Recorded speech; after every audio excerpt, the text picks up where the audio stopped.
L.G. Meier doesn't leave his apartment much anymore. He's got everything he needs at arm's reach from his easy chair.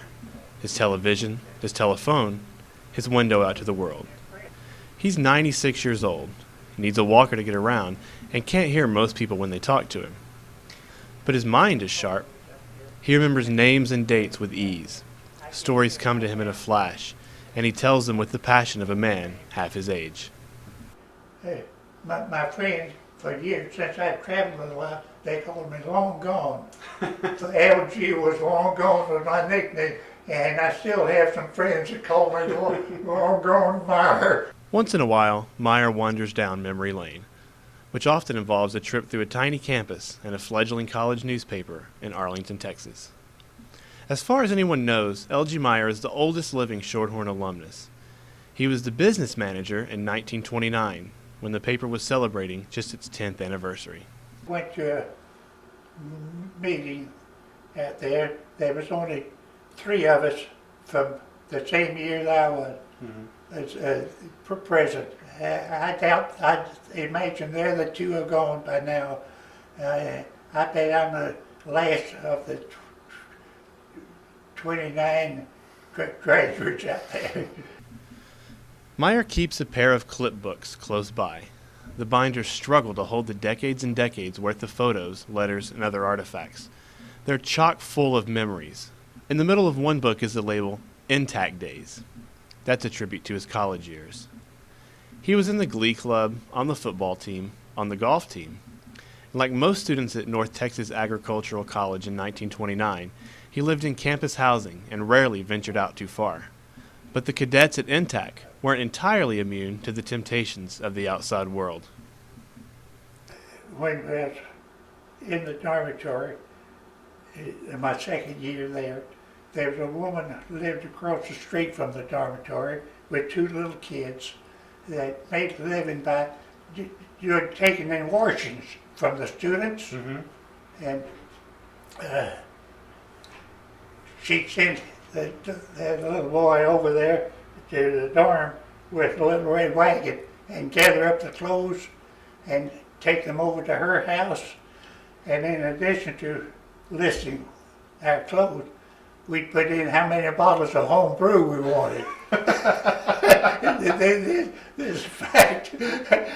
And when he brought our clothes back to us in the dorm, there would be a half dozen bottles of home brew that we had ordered and added to the cost of the laundry. What would have happened if you got caught? Well, they found out about her. The dean called me in to his office. He says, "LG,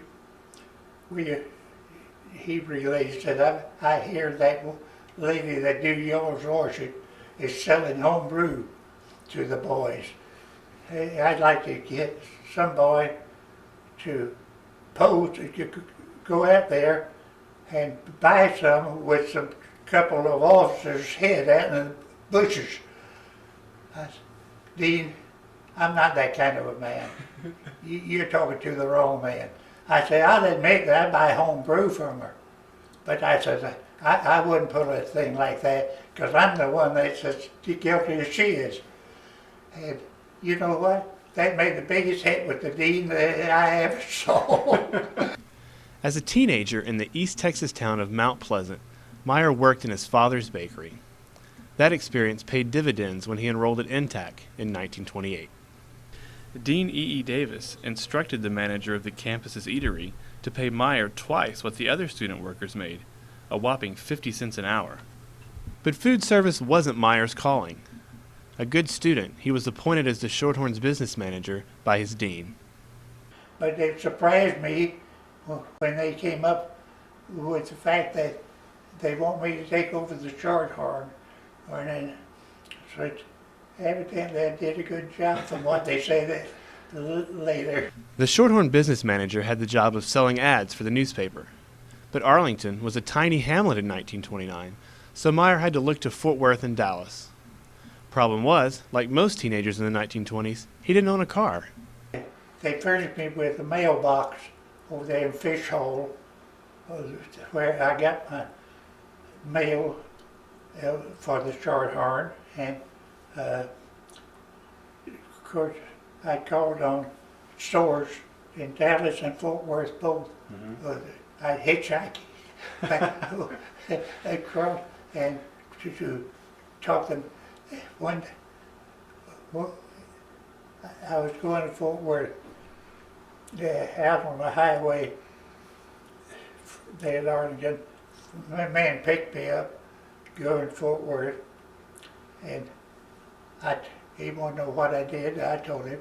He says, well, he gave me his address, says he was in the lumber business or some business. You come out and see me and I'll give you an ad. Meier loved the role.